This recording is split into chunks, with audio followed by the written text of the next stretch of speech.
Get AI generated stickers on WhatsApp. Hello everyone, welcome to our channel. Let's see how we can get it. For this, just simply open up your Play Store or App Store.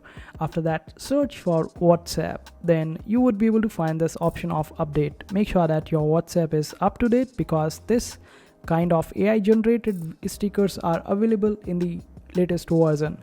After updating your WhatsApp, simply open up the chat and select any particular person or group where you want to generate any AI generated sticker.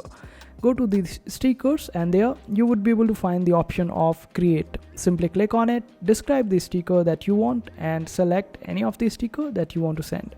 And it is as easy as it sounds, but it might not be available for all the people out there. But in few months, WhatsApp will be rolling it out for all the people out there. So this is how you would be able to generate the AI stickers on WhatsApp. I hope this video was helpful. Make sure to hit that like button and also subscribe to our channel for more helpful videos.